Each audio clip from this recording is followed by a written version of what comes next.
Hello friends, today we are going to discuss question and answers from chapter 9 which is electricity and circuits. तो चलिए शुरू करते हैं first question से। First question है fill in the blanks. A device that is used to break an electric circuit is called, इसका answer क्या आएगा? सर्किट ब्रेक करने के लिए हम कौन सा डिवाइस यूज करते हैं? The correct answer is switch. A device that is used to break an electric circuit is called switch, क्योंकि स्विच की वजह से हम ऑन या ऑफ करते हैं। तो जब हम ऑफ करते हैं तो एक तरीके से हम सर्किट को ब्रेक कर रहे हैं, इसीलिए करेक्ट आंसर क्या है? स्विच। नेक्स्ट क्वेश्चन देख लेते हैं। An electric cell has dash terminals, इसका आंसर क्या आएगा? कितने टर्मिनल होते हैं सेल को? 2। कितने टर्मिनल्स? 2 टर्मिनल्स होते हैं। ठीक है, नेक्स्ट क्वेश्चन देख लेते हैं। Mark true or false for following statements. उसमें से फर्स्ट क्वेश्चन है electric current can flow through metal, क्या मेटल से इलेक्ट्रिक करंट फ्लो हो सकता है? राइट, ट्रू है ये, क्योंकि metals are good conductors of electricity, इसीलिए मेटल से करंट फ्लो हो सकता है। आंसर क्या आएगा? ट्रू आएगा। ठीक है, नेक्स्ट क्वेश्चन देख लेते हैं। Instead of metal wires a jute string can be used to make a circuit, अगर सर्किट बनाना है और मेटल वायर्स की जगह अगर जूट की स्ट्रिंग यूज करने हैं तो क्या ये बराबर होगा? आंसर फॉल्स है, क्योंकि jute strings are bad conductors of electricity, इसीलिए जूट स्ट्रिंग हम नहीं यूज कर सकते सर्किट के लिए। C question, electric current can pass through a sheet of thermocol, thermocol से इलेक्ट्रिक करंट पास हो सकता है क्या? नहीं, ये भी फॉल्स है, क्योंकि थर्मोकोल भी बैड कंडक्टर है इलेक्ट्रिसिटी का। नेक्स्ट क्वेश्चन देखते हैं। यहाँ पे शॉर्ट आंसर्स और लॉन्ग आंसर्स आएंगे। उसमें से फर्स्ट क्वेश्चन है explain why the bulb would not glow in the arrangement shown in the following figure. Figure यहाँ पे दे रखा है, यहाँ पे एक सेल है और सेल के ऊपर से वायर पास हुई है, देख पा रहे हो आप? सेल के ऊपर से वायर पास की है, बल्ब को लगाया, यहाँ से एक इंस्ट्रूमेंट सा है, आप देख सकते हो। यहाँ पे ये एक मेटेलिक पार्ट है, लेकिन ये जो पार्ट है ये मेटेलिक नहीं लग रहा है, तो ये कनेक्शन के बाद वैसे भी यहाँ पे कनेक्ट जो टर्मिनल है वहाँ पे नहीं है, ऊपर से वायर गई है। तो आंसर क्या आएगा? The bulb would not glow in the arrangement because the circuit is not complete due to the presence of an insulator in the centre. Centre पे इंसुलेटर है, ये देख पा रहे हो आप? ये इंसुलेटर है, इसलिए फ्लो नहीं हो पाएगा। Fourth question, complete the drawing shown in the following figure to indicate where the free ends of the two wires should be joined to make a bulb glow. पहले डायग्राम देख लेते हैं क्या है।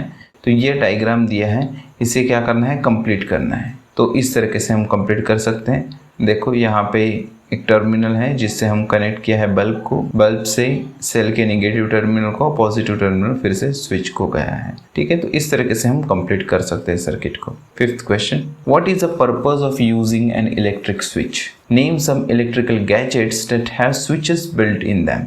तो हमें क्या करना है? इलेक्ट्रिक स्विच का पर्पस क्या है वो बताना है, और फिर इलेक्ट्रिक गैजेट्स बताने हैं एग्जाम्पल के तौर पे जो स्विचेस के लिए यूज कर सकते हैं। तो इसका आंसर क्या आएगा? The purpose of an electric switch is to complete or break the circuit. Electrical gadgets that have switches built into them are fans, refrigerators, televisions, microwave ovens and electric cookers. तो ये सारे जो devices है इसमें switch होता है पहले से, तो ये हम ऑन या ऑफ करने के लिए यूज कर सकते हैं। Sixth question, would the bulb glow after completing the circuit shown in the following figure if instead of a safety pin we use an eraser? तो ये डायग्राम है, यहाँ पे सेफ्टी पिन है, तो इस तरीके से हम बल्ब को ग्लो कर सकते हैं क्या? और दूसरी बात क्या कही है कि यहाँ पे सेफ्टी पिन के बजाय अगर इरेजर को रखे तो चलेगा क्या?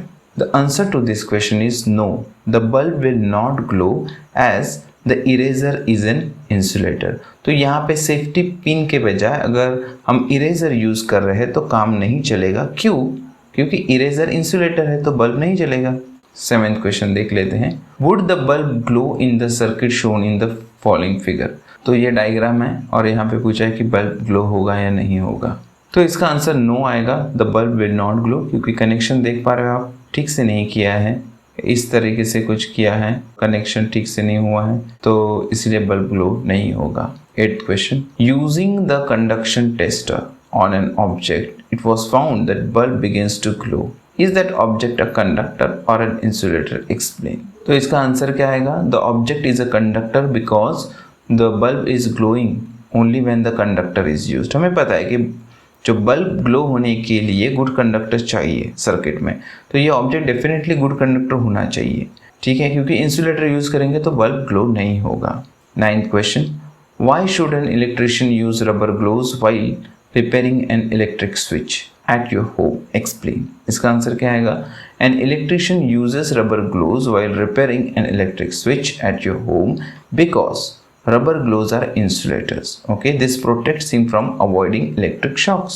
तो इलेक्ट्रिक शॉक लगने से क्या होता है, it can lead to a serious injury. Okay, it can lead to death also. आदमी मर भी सकता है, इतने जोर का झटका लग सकता है शॉक के वजह से। लेकिन रबर ग्लो पहनेगा तो रबर ग्लो इंसुलेटर होने की वजह से उसे शॉक नहीं लगेगा। 10th क्वेश्चन देख लेते हैं बच्चों।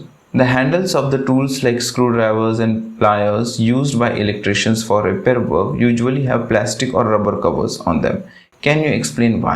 इसका आंसर क्या आएगा, tools like screwdrivers and pliers are used by electricians for repair work because plastic is an insulator and plastic handles protect the electricians from electric shock. उसका जो हैंडल होता है वो प्लास्टिक का होता है और हमें पता है कि प्लास्टिक बैड कंडक्टर है इलेक्ट्रिसिटी का, इसीलिए अगर वो इलेक्ट्रिसिटी या इलेक्ट्रिक सर्किट्स के साथ कुछ रिपेयरिंग का वर्क कर रहा है समझो, तो उसे शॉक नहीं लगेगा। क्यों? क्योंकि प्लास्टिक से करंट फ्लो नहीं होता।